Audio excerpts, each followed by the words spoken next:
전도서 3장 5절 6절. 돌들을 함께 쌓을 때가 있으며 돌들을 버릴 때가 있고, 끼안을 때가 있고 끼안는 것을 금할 때가 있으며, 잃을 때가 있으며 찾을 때가 있고, 버릴 때가 있고 보존할 때가 있으며. 오늘 돌들에 대해서 세 번째 말씀을 하셔요. 돌은 참 그 내용이 성경 안에서 보면 볼수록 굉장히 많이 나와요. 오늘은 예수님과 돌, 신명기 32장 4절. 그분은 반석이시요 그분의 일은 완전하니 그분의 모든 길은 판단의 공인이니라. 그분은 진실하고 불법이 없으신 하나님이시니 어려우시고 올바르시도다. 그리스도에 대한 말씀이죠. 그리스도는 반석이시다는 거예요. 반석은 영어로 보시면 록인데, 돌록. 하나의 돌인데 엄청나게 큰 하나의 돌이죠. 만약에 큰 하나의 돌 위에 집을 지으면 지진이 나든 어떤 일이 생기더라도 흔들림이 없는 거예요. 그 돌이 그 모든 흔들림을 막아주니까. 그런데 사람이 자기 스스로 반석이 되려고 많이들 해요. 그런데 반석이 될 수가 없어요. 돌멩이밖에 안 돼요. 사람이 이룬 언은 돌멩이고 하나님께서 이루신 이 언은 반석이라는 겁니다. 반석과 돌멩이 차이를 잘 알아야 돌멩이를 버리고 반석을 취하는데, 우리는 반석보다는 썩돌인 나의 얼을 더 신뢰할 수 있어요. 내를 의뢰하지 말고, 나를 믿지 말고 그리스도를 믿으라. 그 말은 그리스도는 반석이고 나는 썩돌이라는 거예요. 그리고 조목띠만한 돌이라는 겁니다. 그걸 알아야 되는데 참 그걸 알기까지가 힘들다는 거죠. 신명기 32장 15절. 그러나 여수론이 기름지게 되매 발로 찼도다. 네가 기름지고 비대하고 기름으로 덮이며 그때에 그가 자기를 만드신 하나님을 버리고 자기의 구원의 반석을 소홀히 여겼도다. 그리스도가 필요가 없는 거예요. 모든 사람은 이렇다는 거죠. 아담의 자손은. 이 기름은 기름을 바르고 기름지게 되면 사람이 겉모양이 보기가 좋죠. 자기에게 영광이라는 겁니다. 얼굴에 기름기가 번지르하면 반짝반짝 빛나지 않습니까? 그게 자기의 영광이죠. 자기의 영광을 가지고 구원의 반석을 버려버리는 거예요. 그때가 돌을 내가 쌓을 때예요. 내가 내 돌이 나를 지탱해주는 반석인 양 생각할 때 이런 행동이 나오는 거예요. 그 뒤에 18절. 너를 낳은 반석을 네가 마음에 두지 아니하고 너를 지은 하나님을 네가 잊었도다. 이렇게 되는 거예요.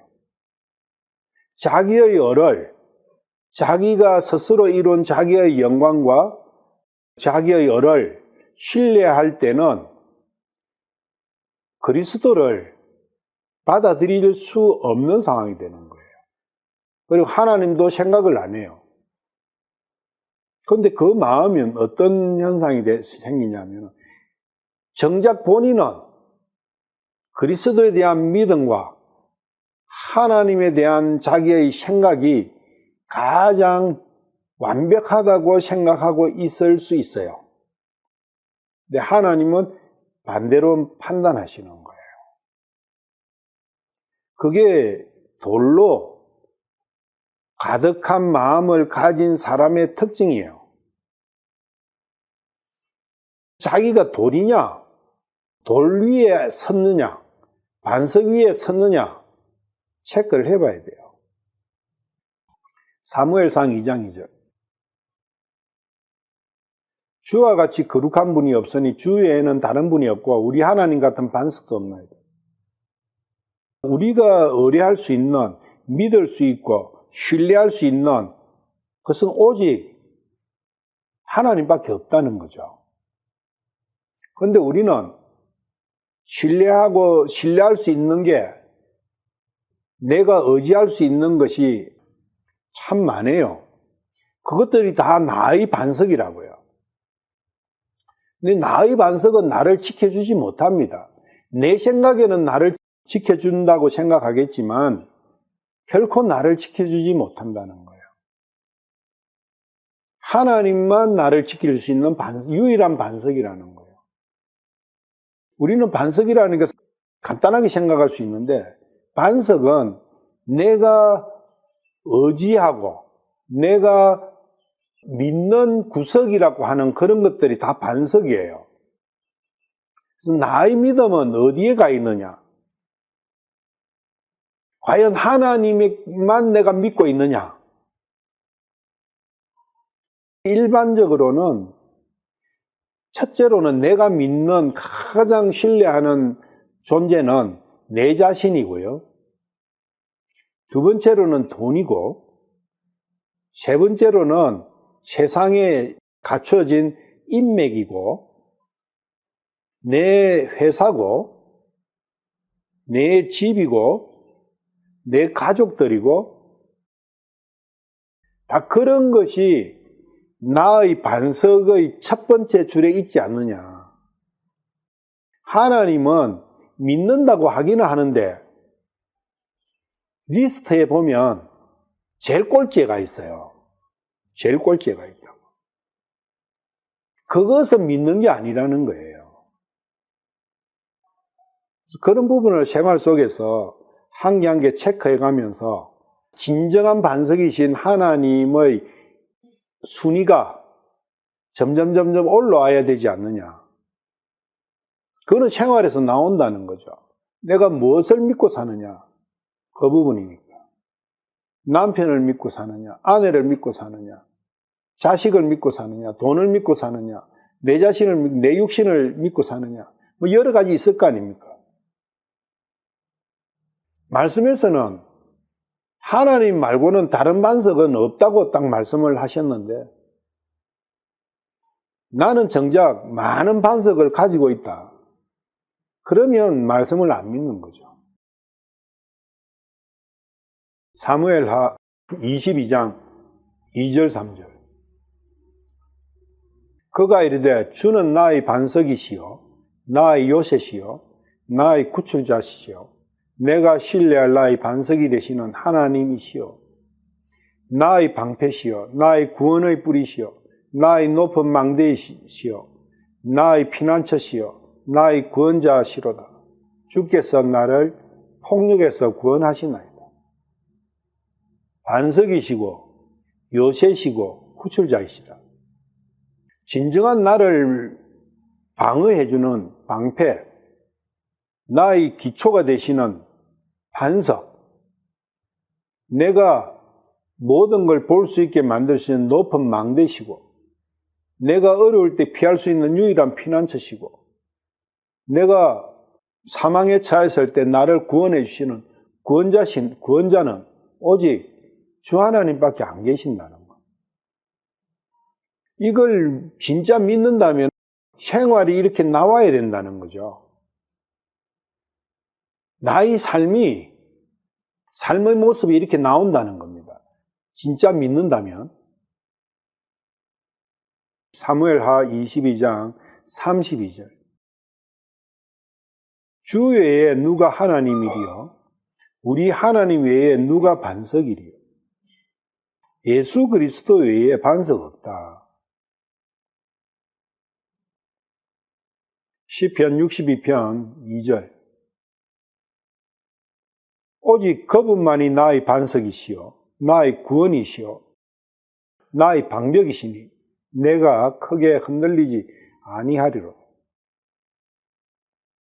이 반석 위에 내 자리를 잡으면 어떤 외부적인 환란에도 흔들리지 않는다는 거죠. 우리는 그러한 삶을 원하고 있지 않느냐고요. 원해요, 다들. 원하는데 문제는 무엇을 반석으로 삼고 있느냐. 그 문제가 있는 거예요. 근데 우리는 엉뚱한 걸 반석을 삼고 있다 보니까 항상 내 삶이 요동치는 거예요. 힘든 거죠. 그것은 내가 반석을 잘못 선택했다는 거예요. 시편 62편 6절, 7절. 오직 그분만이 나의 반석이시요 나의 구원이시요 나의 방벽이시니 내가 흔들리지 아니하리로다.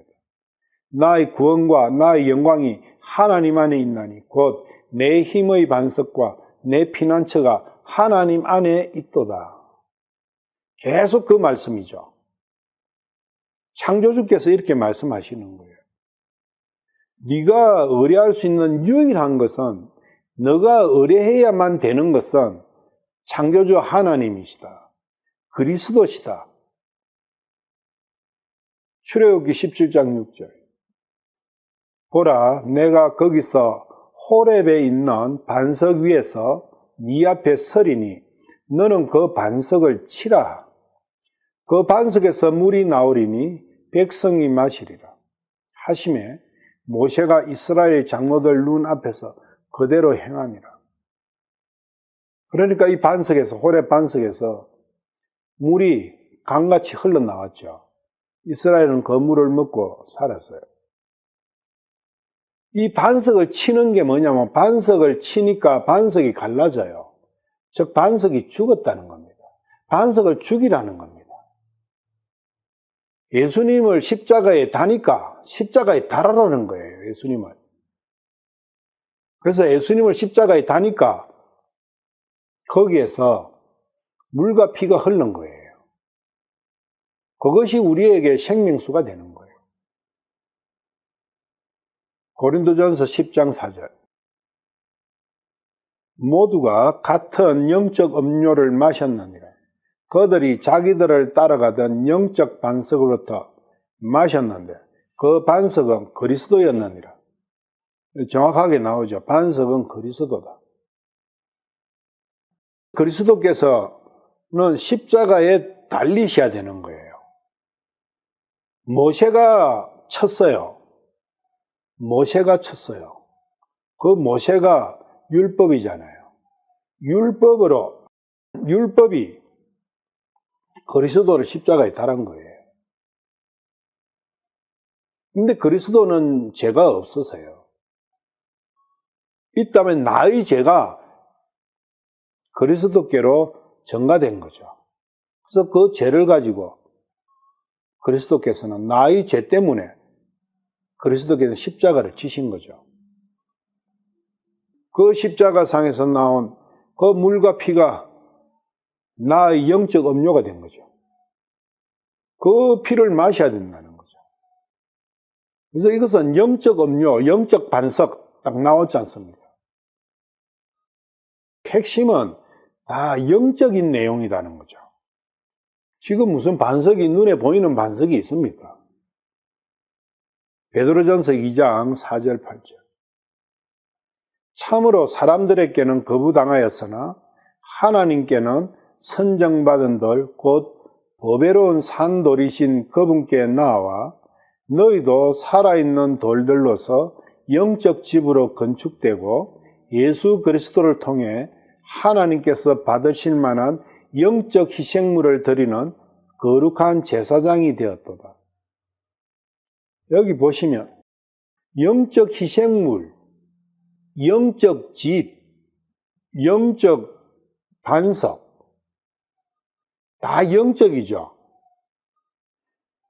4절에 보배로운 산돌, 그리스도를 이렇게 표현했죠. 보배로운 돌은 보석이죠. 그런데 그 보석이 죽은 보석이 아니라 산 보석이라는 거예요. 하늘로부터 내려오는 새 예루살렘 성이 다 보석으로 치장됐어요. 그 보석이 산돌이라고요. 산보석이라고. 12문은 한 개의 진주로 이루어져 있고 황옥각, 벽옥각 이런 것들이 벽이 되고 바닥은 정금으로 되어 있고 그게 다 보배로운 돌, 보석이라는 거예요. 근데 살아있는 보석. 그분이 그리스도다. 그 그리스도와 한 몸이 되면 나도 살아있는 돌이 되는 거예요. 그 살아있는 돌로 집을 건축하는데 시온성을 건축하고 예루살렘을 건축하는 거예요. 그래서 영적 집, 이 영적 집이 새 예루살렘 집이 아니냐. 6절 그런즉 성경 기록에도 보라 내가 선택한 보배로운 어떤 모퉁이 돌을 시온에 두노니 그를 믿는 자는 당하지 아니라 하시는 말씀이 들어있느니라. 보배로운 어떤 모퉁이 돌. 그 기초석이죠. 이 반석이에요. 이 반석 위에 집을 지어라. 7절 그러므로 그분께서 믿는 너에게는 보배로우시나 보석이라는 거죠. 믿는 자에게는 그분이 보석이나 불순종하는 자들에게는 건축자들이 거부한 그 돌이 되셨느니라. 바로 그 돌이 모퉁이의 머릿돌이 되고. 그러니까 이 건축자들이 누구냐?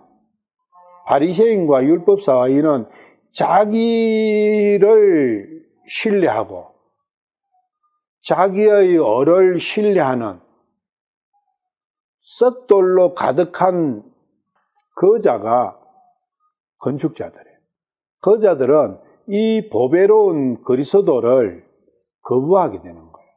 그 돌을 필요 없는 거예요. 자기가 돌이 많이 있는데 반석이 많이 있고 깎은 돌, 멋진 딱 돌이 있는데 그 그리스도를 안 쓴다는 거죠.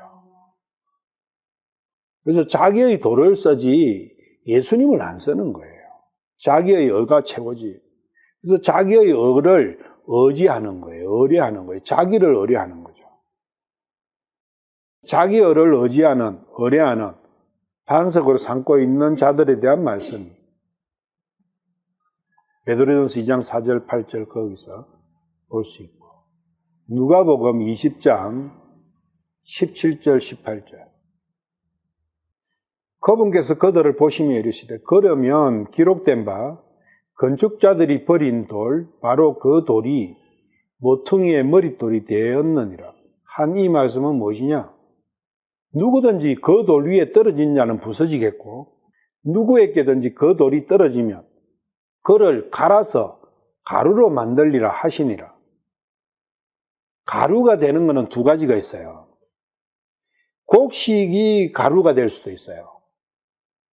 그리고 돌이 가루가 될 수 있어요. 가루를 만드는 목적은 먹기 위함이에요. 빵을 만들기 위함이라고. 알곡이 되느냐? 알곡으로 빵을 만드느냐? 돌로 빵을 만드느냐? 사탄은 돌로 빵으로 만들어 예수님께 먹으라고 했지 않습니까? 돌이 가득 들어있는 사람은 돌가루가 되겠죠? 돌로 빵을 만들어 먹게 되는 거죠. 그 사람이 자기의로 살아가는, 자기의 옳음, 자기의 올바름, 자기의 깨끗함으로 살아가는 사람은 돌로 빵을 먹고 사는 사람이에요. 그거는 육신적인 사람을 이야기해요. 육신을 자기의 힘으로 삼고 육신이 모든 것이라고 생각하는 사람은 돌로 빵을 만들어 먹고 있는 사람이에요. 왜? 그 자기의 의가 육신으로부터 나왔으니까. 근데 그 진정한 알곡은 말씀으로 나온 진정한 열매라는 겁니다. 말씀을 뿌렸는데 30배, 60배, 100배의 결실을 했지 않습니까? 그 알곡이냐? 그건 하나님으로부터 온 거예요. 그걸로 빵을 만들어 먹을 것이냐? 예수님께서는 말씀으로 먹고 살아야 된다. 우리들은 모두가 아담의 후손들은 돌로 가득 차 있어요. 그래서 돌을 버려야 되는 거죠. 그 돌을 버리고 말씀으로 채우면 그게 말씀으로 살아가는 사람이 되는 거고, 그 돌을 그대로 붙들고 있으면 돌로 먹고 사는 사람이야. 돌을 먹고 사는 사람이야. 나는 무엇을 먹고 사느냐? 이러한 여러 가지 돌의 특성들을 봤을 때 돌은 율법의 행위를 통해 혹은 양심의 행위를 통해 이룬 자신의 의를 이야기한다는 거예요. 전도서 3장 5절 이 말씀은 자신의 의를 세울 때가 있고 그것을 버려야 할 때도 있다는 겁니다. 세울 때만 있으면 안 돼요. 세울 때도 있어야 되지만 더 중요한 것은 버려야 할 때가 있다는 겁니다. 로마서 3장 20절. 그러므로 율법의 행위로는 어떤 육체도 그분의 눈앞에서 어렵게 될 수 없나니 율법으로는 죄를 알게 되느니라. 율법의 행위, 돌이죠. 율법의 행위를 내가 이뤘다 하면은 그 항목 한 개가 돌 한 개가 되는 거예요. 그래서 그 돌로 가득가득 쌓아봤자 하나님의 눈앞에서는 절대 어렵다 함을 못 받는 거예요. 왜? 그 돌로는 하나님의 드시는 음식 헌물이 안 되는 거예요. 그러면 그 돌을 쌓는 그 행위는 목적이 뭐냐? 아, 나는 안 되는구나. 쌓아봤자 내 안은 돌만 만드는구나. 하나님과 아무 상관이 없구나. 그것이 뭐냐? 죄를 알게 되니. 아, 나는 죄만 지을 수밖에 없구나. 나는 죄인이구나. 하나님께서 드셔야 용서해 주시는데. 그래서 그 목적이 있다는 거예요. 돌을 쌓아봐야 내가 죄인인 걸 알게 된다는 거예요. 돌은 여기까지가 끝인 거예요. 더 이상 그게 생명으로는 넘어가지 못하는 거예요. 돌은. 갈라디아서 3장 19절. 그러면 율법은 무엇을 위한 것이냐? 율법의 목적이 정확하게 나오죠. 그것은 약속을 받은 그 시가 오실 때까지 범법들로 인해 더해진 것이요 한 중지자의 손에서 천사들에 의해 정해진 것이다. 이것을 하라 하신 것은 그 시가 오실 때까지는 쌓아봐라는 거예요. 근데 그분이 오실 때는 버려야 되는 거예요. 아무 무가치 하니까. 그래서 쌓을 때가 있고 버릴 때. 그리고 그 목적은 범법들로 인해서 주어진 거다 이거죠. 그 전에 범법이 없었냐? 그게 아니라 내가 범법을 하고 있다는 거, 법을 어기고 있다는 걸 모르니까 율법을 주셔가지고 내가 죄인이라는 것을 알게 하는 거기에 목적이 있다는 거예요, 율법은. 근데 그 율법을 그걸 알게 하기 위함인데 그걸로서 나의 의로 완성시키려고 하는 그 문제에 빠지는 거예요.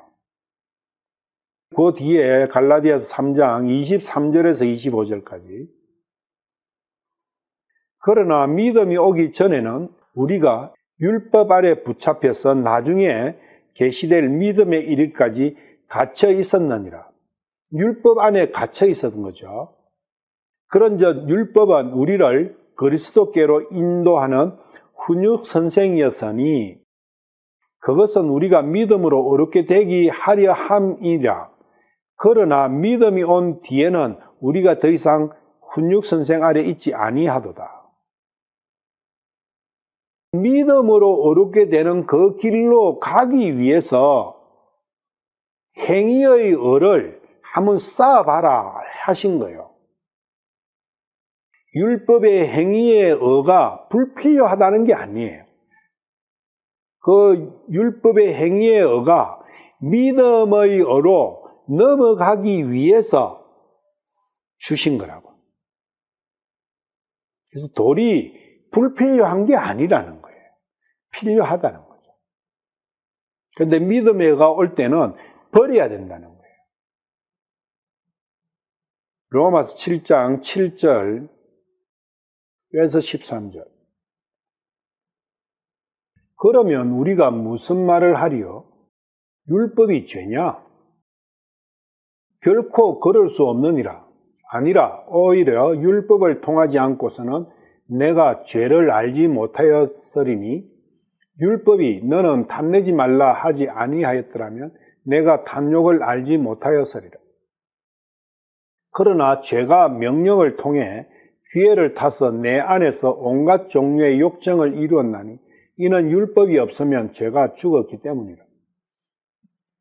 전에 율법이 없었을 때에는 내가 살아 있었으나 명령이 오매 죄가 되살아나고 나는 죽었다. 생명에 이르게 하려고 정하신 명령이 사망에 이르게 하는 것인 줄 내가 알았나니 죄가 명령을 통해 기회를 타서 나를 속이고 그것으로 나를 죽였느니라.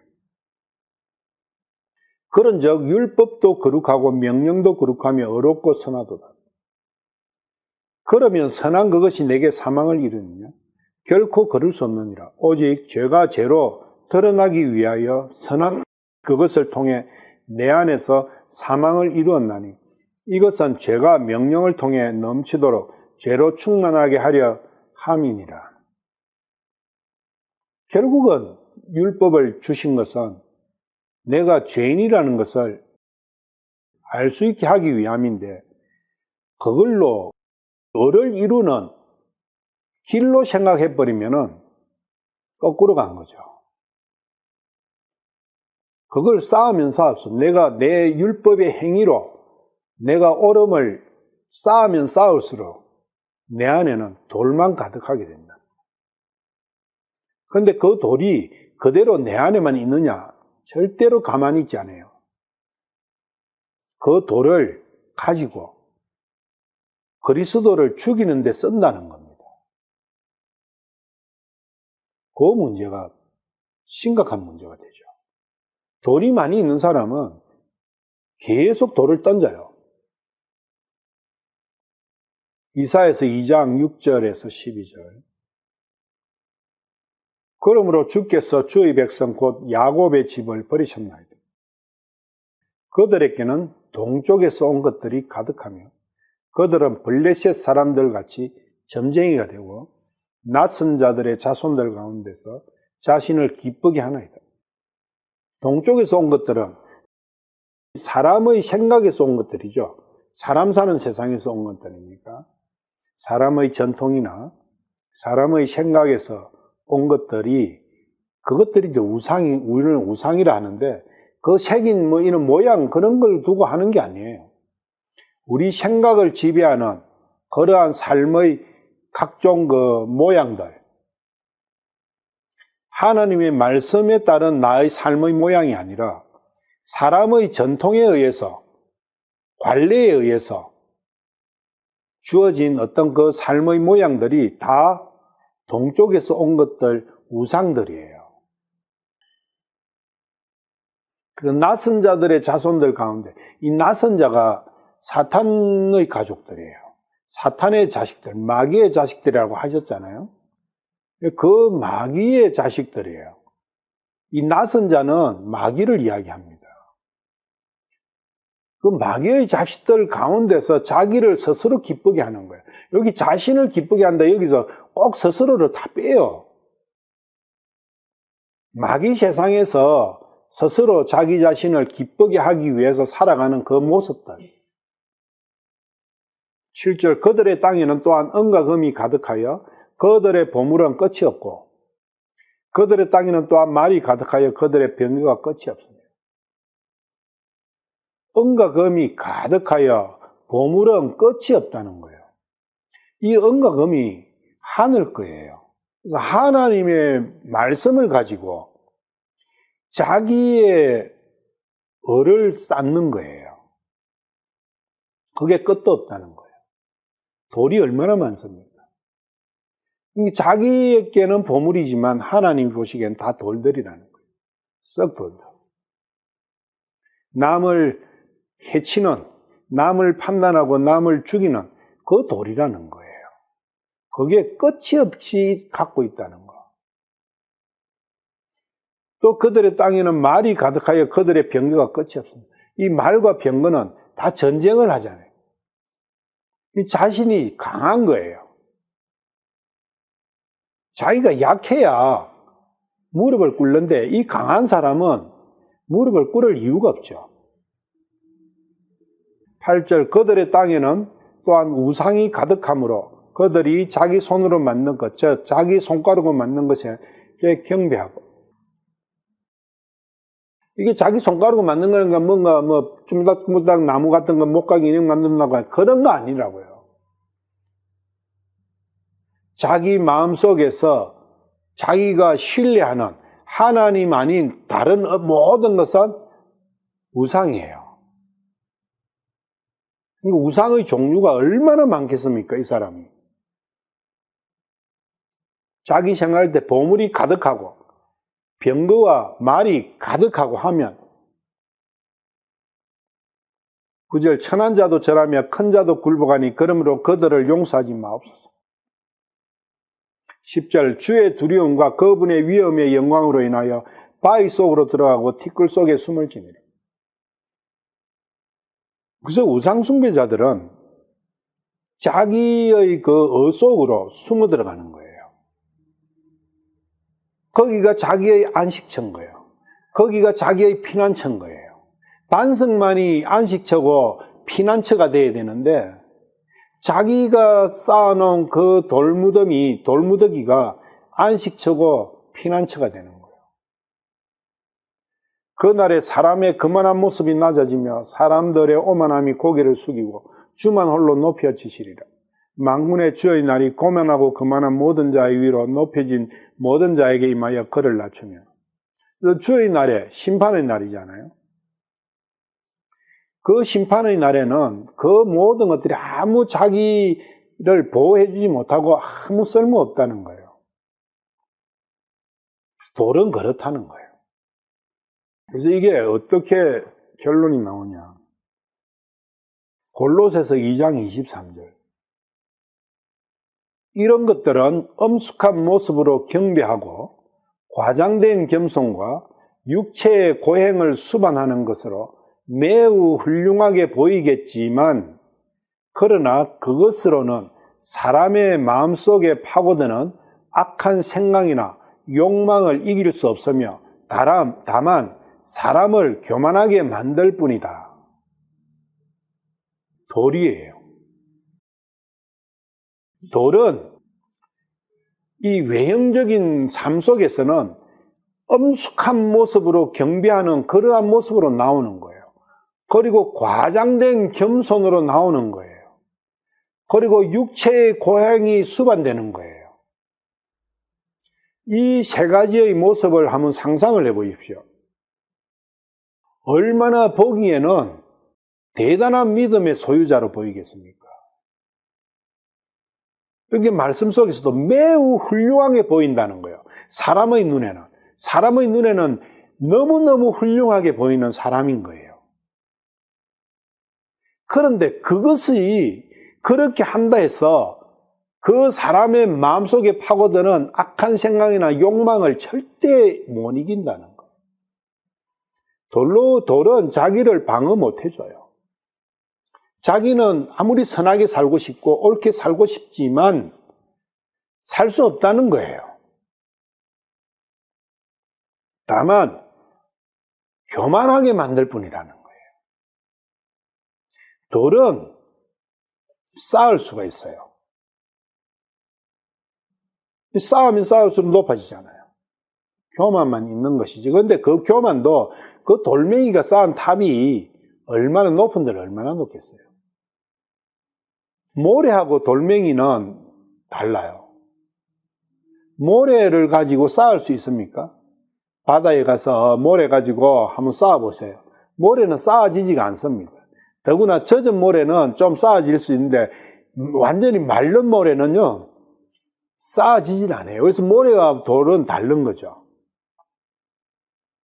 바다의 한계를 모래로 만드신 것도 분명히 이유가 있으실 거라고. 근데 돌은 쌓게 되는 거예요. 쌓으면 교만하게 되는 거예요. 그 교만은 자기를 죽음으로 인도하지 절대 생명으로 끌고 가지는 못한다는 문제가 있어요. 외형적으로는 자기 스스로 자기를 봐도 대단하고 남이 그 사람을 봐도 대단하게 보여요. 사람의 눈에는. 그런데 하나님의 눈에는 너무나 무가치하죠. 그럼 사람의 눈을 보고 살 거냐? 하나님의 눈을 보면서 살 것이냐? 자기가 선택하는 거예요. 그래서 돌들을 함께 쌓을 때가 있으며 돌들을 버릴 때가 있다. 이 말씀을 좀 잘 생각을 할 필요가 있다는 거예요. 그리고 껴안을 때가 있고 껴안는 것을 금할 때가 있어요. 아까 찬송한 게 멀리 갔더니 이 멀리 간 게 뭐냐면 내가 하나님을 싫어서 차버린 거예요. 하나님을 버렸다는 겁니다. 그 하나님을 버린 게 껴안는 것을 금할 때가 있다. 이 뜻이에요.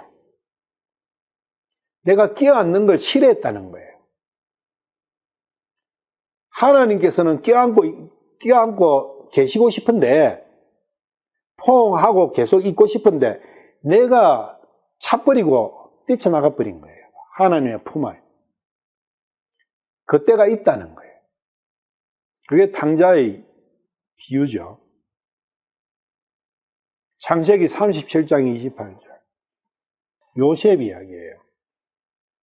그때에 미디안 족속 상인들이 거기를 지나가므로 그들이 요셉을 구덩이에서 끌어올려 은 20개를 받고 이스마엘 족속에게 요셉을 파니 그들이 요셉을 데리고 이집트로 갔더라.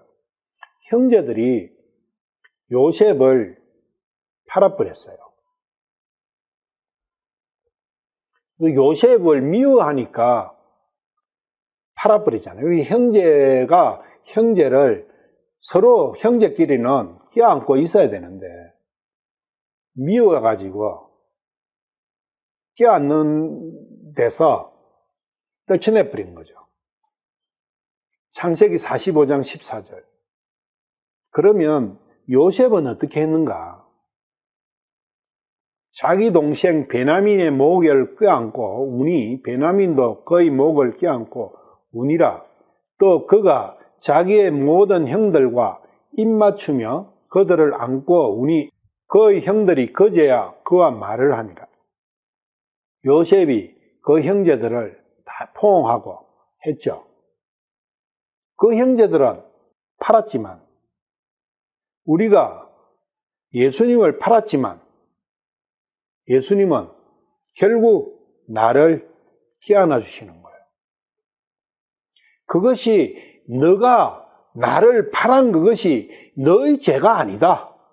이것은 하나님께서 다 예비하신 것이다. 요셉이 그렇게 이야기했지 않습니까? 예수님도 마찬가지라는 거죠. 창세기 3장 17절. 아담 이야기죠. 아담에게 이르시되 네가 네 아내의 음성에 귀를 기울이고 내가 네게 명령하여 이르기를 너는 그것에서 나는 것을 먹지 말라 하고 말한 그 나무에서 나는 것을 먹었은즉 흙은 너로 인하여 저주를 받았고 너는 평생도록 고통 중에 땅의 소산을 먹으리라. 아담은 이브의 말에 경청하고 하나님의 말씀을 버려버린 거죠. 그래서 하나님을 차버리고 이브를 껴안은 거죠. 육신을 껴안았다는 거예요. 육신을 따라갔다는 거예요. 하나님을 차버리고 육신을 포옹한 거예요. 우리는 누구를 포옹해야 되느냐? 나를 사랑하시는 분을 사랑하는 사람을 포옹해야 되잖아요. 근데 우리는 거꾸로 살 수 있는 가능성이 너무 높아요. 그리고 아담의 후손으로 살아간 모든 사람은 자기의 원수를 껴안고 좋다고 입맞추고 있어요. 정작 자신을 자기의 생명보다 더 귀하게 사랑하고 있는 주님은 버려버리고 자기를 사망으로 이끌고 자기를 불행으로 이끄는 그 원수를 포옹하고 입맞추고 희낙낙하고 있지 않느냐. 이게 우리 아담의 후손의 모든 사람이 하는 짓거리라는 겁니다. 그렇지만 그렇게 할 때가 있다는 거예요. 하나님을 버릴 때가 있다는 거예요. 그렇지만 하나님과 포옹할 때가 또 있을 것이라는 거예요. 하나님을 버린 것이 하나님과 진정한 사랑의 포옹을 하는 그 과정의 징검다리가 되어야 된다는 거예요. 그래서 탕자가 만약에 아버지 집을 뛰쳐나갔지 않았다면 아버지에 대한 그 아버지의 고귀한 사랑을 알 수 있는 방법이 없는 거예요. 지가 스스로 아버지 설아를 떠나가지고 세상 나가서 가정 고생을 해보니까 세상은 나를 죽음밖에 안 주는구나. 내가 잘못 알고 있었구나. 그걸 깨닫는 계기가 되는 거예요. 그러면서 다시 되돌아와서 진정한 아버지의 사랑을 함께 서로 사랑하게 되는 그런 관계를 맺게 되는 계기가 되는 거예요. 그걸 계기를 만들어지기 위해서 아담이 원수인 육신을 껴안는 그것을 하나님께서 허락하신 거라고. 에덴 동산에 선악과 나무를 허락하신 이유가 거기 있다는 거예요. 그냥 두신 이유가. 누가복음 15장 13절 탕자. 거기 며칠이 안 되어 작은 아들이 전부 모아가지고 먼 나라로 가서 거기서 허랑방탕하게 살며 자기 재산을 허비하더니 자기 마음대로 살고 싶은 거예요. 아버지의 속박에서 벗어나서 하나님의 설하에서 벗어나 자기 마음대로 살고 싶은 게 우리의 마음속에 있지 않습니까? 남의 간섭 안 받고. 그래 살아봐야 아버지의 품이 얼마나 자기에게 중요한지를 알게 된다는 거예요. 그래서 20절에 가시면 누가복음 15장 20절에 가면 일어나서 자기 아버지께로 가니라. 그러나 그가 아직 멀리 떨어져 있을 때에 그의 아버지가 그를 보고 불쌍히 여겨 달려가 그의 목을 껴안고 그에게 입을 맞추며 아버지께서 먼저 안아주시는 거죠. 요셉이 형제를 먼저 안아줬지 않습니까? 그처럼 하나님께서도 오매물랑 되돌아오기를 나를 껴안을 준비를 다 해놓고 계시는 거예요. 그래서 내가 돌아가기만 하면 하나님께서 먼저 나를 안아주시는 거예요. 이사야서 1장 1절에서 4절 유다 왕 우시야와 요담과 아하스와 히스기야 시대에 아모스의 아들 이사야가 유다와 예루살렘에 관하여 본 환상 계시라. 오 하늘들이여 들으라. 오 땅이여 귀를 기울이라. 주께서 말씀하시기를 내가 자식들을 먹이고 키웠거늘 그들이 나를 거역하였도다. 소도 자기 주인을 알며 나귀도 자기 주인의 구유를 알건만은 이스라엘은 알지 못하며 내 백성은 깊이 생각하지 못하는도다 하셨도다.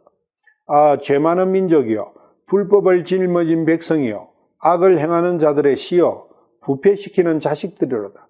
그들이 주를 버리고 이스라엘의 거룩하신 이의 분노를 일으키며 뒤로 갔도다. 그들이 주를 버린 거예요. 하나님께서는 자기의 자식인데 자식이 아버지를 버린 거예요. 왜 버리게 되느냐? 아버지가 자식을 먹이고 키웠는데 그가 나를 거역하는 거예요. 그것은 생각이 깊지도 못하고 아버지를 알지를 못하기 때문에 그렇기 때문에 버린 거예요. 신명기 31장 16절 주께서 모세에게 이르시되 보라 너는 네 조상들과 함께 자려니와 이 백성은 자기들이 가서 함께 거하게 될 자들이 그 땅에서 일어나 그 땅에 타국인들의 신들을 따라 음행의 길로 가며 나를 버리고 내가 그들과 맺은 내 언약을 깨뜨리리라. 하나님을 버렸다는 거예요. 그 버리는 게 깨닫는 것을 그만다 이 뜻이 버리는 거예요. 차 버리는 거죠. 우리가 그러지 마야 이야기하잖아요. 차 버렸다. 그게 버리는 거죠. 이사야에서도 1장에서 이스라엘이 하나님을 버렸지만 66장에 가면 하나님께서 이스라엘을 포옹해 주시는 그 장면이 나와요. 그게 새하늘과 새 땅을 창조하는 거예요. 그래서 이사야 전체가 창세기에서 계시록까지 똑같은 거죠. 그래서 버리는 거기에서 시작해서 하나님과 다시 포옹하는, 다시 깨닫는 사랑의 완성을 이루는 거기까지 쭉 과정이 성경이면 이사야서도 그렇다는 거예요. 그래서 이사야서는 성경 속의 성경이라는 거예요. 그럼 하나님을 버리면 어떻게 되느냐? 사사기 10장 10절. 이스라엘 자손이 주께 부르짖어 이르되 우리가 우리 하나님을 버리고 또한 바알들을 섬겼으므로 주께 죄를 지었나이다 하니, 바알을 섬기게 돼요. 하나님을 버리면 바알을 껴안게 돼요. 하나님의 반대편은 바알이 있어요. 그 바알이 내 육신이에요.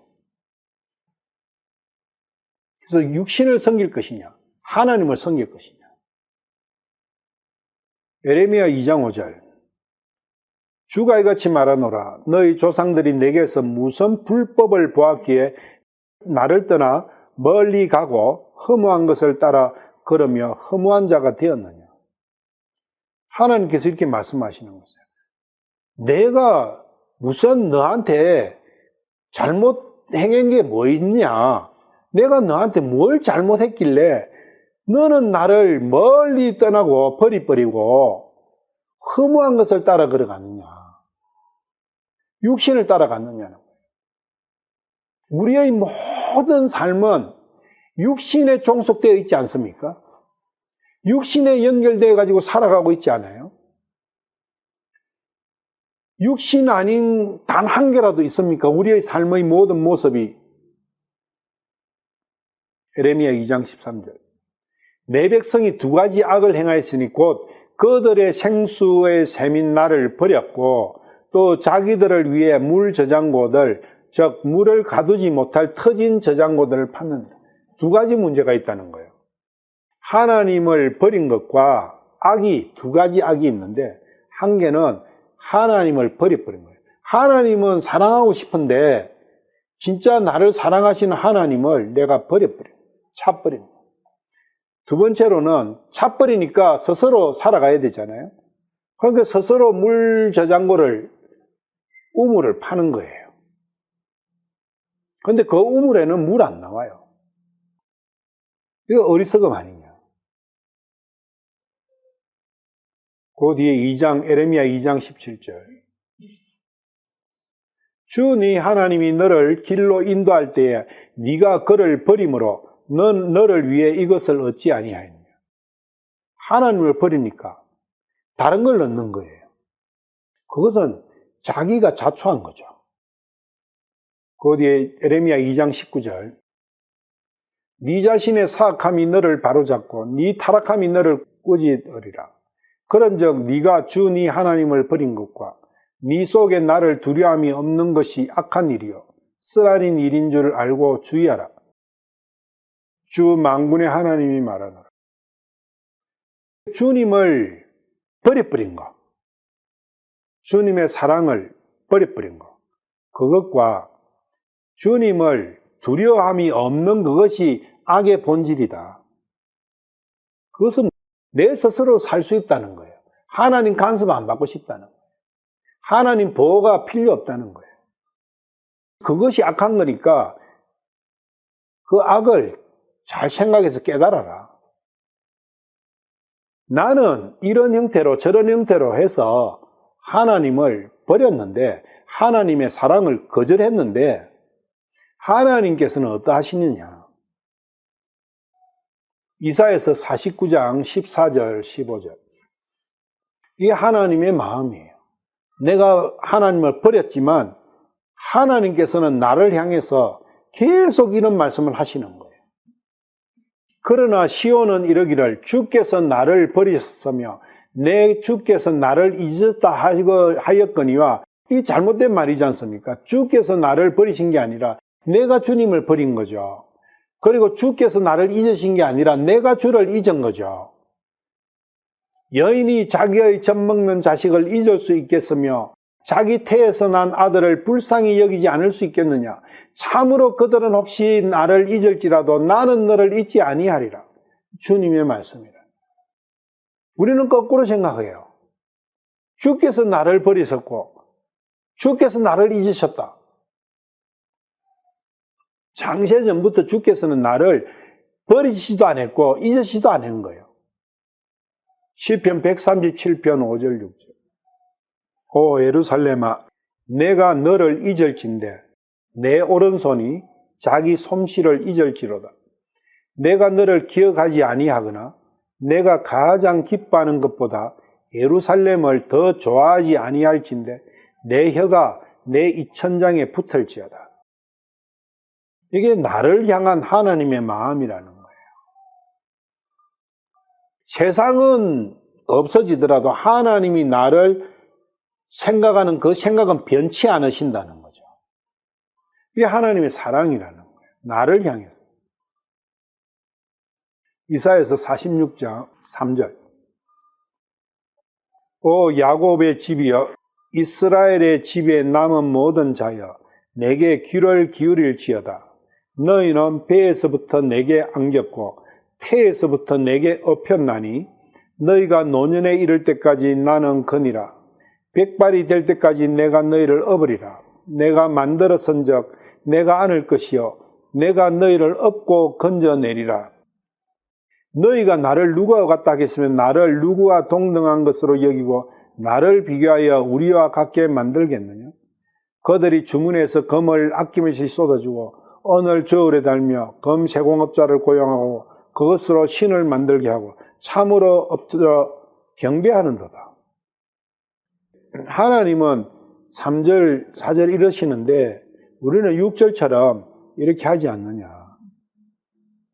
또 그들이 그것을 어깨에 메어 그것의 자리에 가져다 두면 그것이 서 있으나 자기 자리에서 능히 움직이지도 못하고 참으로 사람이 그에 의해서 부르짖어도 그것이 능히 응답하지 못하며 그의 고난에서 그를 구원하지도 못하느니라. 우리가 생각하는, 우리가 의지하는, 우리가 나의 반석이라고 생각하는 이 육신을 이렇게 이야기하시는 거예요. 그것이 너를 절대적으로 구원하지 못한다. 너를 지켜주지도 못한다. 너와 대화도 안 된다. 그 능력이 없다. 9절에 옛적의 이전 일들을 기억하라. 나는 하나님이요 나 외에는 다른 이가 없나니 나는 하나님이니라. 나 같은 이가 없느니라. 내가 처음부터 끝을 밝히 알리며 아직 이루어지지 아니한 일들을 옛적부터 밝히 알리고 이르기를 나의 계획이 설 터이니 내가 나의 기뻐하는 모든 일을 이루리라 하였노라. 내가 동쪽에서 굶주린 새를 부르되 곧 먼 나라에서 나의 계획을 집행할 사람을 부리라. 참으로 내가 그것을 말하였은즉 또한 그것을 이룰 것이요 내가 그것을 작정하였은즉 또한 그것을 행하리라. 마음이 완악하여 의에서 멀리 떠난 자들아, 너희는 내 말에 귀를 기울이라. 내가 나의 의를 가까이 가져올 터인즉 그것이 멀리 있지 아니할 것이요 나의 구원이 지체하지 아니하리라. 내가 나의 영광 이스라엘을 위하여 구원을 시온에 두리라. 하나님께서는 오매불망 나를 포옹하고자 하시는 그 마음이 이렇게 표현되어 있는 거예요. 마태복음 23장 37절. 오 예루살렘아 예루살렘아, 대언자들을 죽이고 네게 보낸 자들을 돌로 치는 자여, 암탉이 자기 병아리들을 자기 날개 아래 모은 같이 내가 얼마나 자주 네 자녀들을 함께 모으려 하였더냐. 그러나 너희가 원치 아니하였도다. 암탉이 자기 병아리를 날개 아래 모으려고 하는 그 집념, 그것은 대단합니다. 하나님의 마음이죠. 그런데 우리는 돌로 치는 거예요. 누가복음 10장 25절 28절. 보라, 어떤 율법사가 일어나 그분을 시험하여 이르되 선생님이여 내가 무엇을 하여야 영원한 생명을 상속받으리까 하며 그분께서 그에게 이르시되 율법에 뭐라 기록되었느냐 너는 어떻게 읽느냐 하시니 그가 대답하여 이르되 너는 네 마음을 다하고 혼을 다하고 힘을 다하고 생각을 다하여 주 네 하나님을 사랑하고 네 이웃을 네 자신과 같이 사랑하라 하였나이다 하며 그분께서 그에게 이르시되 네가 옳게 대답하였도다. 이것을 행하라. 그리하면 네가 살리라 하시니라. 서로 사랑하면 포옹하죠. 그러면 영원한 생명을 상속받는다는 거죠. 껴안는 거예요. 주님을 껴안으라는 거예요. 주님과 입맞추라는 거죠. 요한복음 15장 5절 6절. 나는 포도나무요 너희는 가지니라. 사람이 내 안에 거하고 내가 그 안에 거하면 바로 그 사람은 많은 열매를 맺나니 나 없이는 너희가 아무것도 할 수 없느니라. 사람이 내 안에 거하지 않으면 그는 가지처럼 버려져서 시드나니 사람들이 그것을 모아 불 속에 던져 태우느니라. 사람이 내 안에 거하고 내가 그 안에 거하고 그가 내 안에 내가 그 안에 있으려면 요 모양이 어떤 모양입니까? 서로 포옹한 모양이에요. 서로 한 몸이 된 거예요. 껴안고. 사랑의 완성. 이게 껴안을 때예요. 주님과 내가 한 몸이 되면 사랑의 완성이며 모든 게 완성인 거예요. 고대 15장, 요한복음 15장 9절에서 14절. 아버지께서 나를 사랑하신 것 같이 나도 너희를 사랑하였으니 너희는 내 사랑 안에 거하라. 이 말씀이나 서로 사랑하라는 말씀이냐 내 안에 거하라는 말씀이나 동일한 말씀이에요. 너희는 내 사랑 안에 거하라. 우리 서로 포옹하고 한 몸이 되자. 내가 내 아버지의 명령들을 지켰고 그분의 사랑 안에 거하는 것 같이 내가 아버지 하나님과 내가 한 몸이 된 것 같이 너희도 내 명령을 지키면 내 사랑 안에 거하리라. 내가 너희에게 이 일들을 말한 것은 내 기쁨이 너희 안에 머물러 있어 너희 기쁨이 충만하게 하려 함이니라. 내 명령은 곧 내가 너희를 사랑한 것 같이 너희도 서로 사랑하라 하는 이것이니라. 주님께서 나를 사랑하셨으니까 내가 주님을 사랑하는 것, 이것이 서로 사랑이다. 이것이 사랑의 완성이다. 이것이 되면 너는 영원한 생명을 얻는 것이다.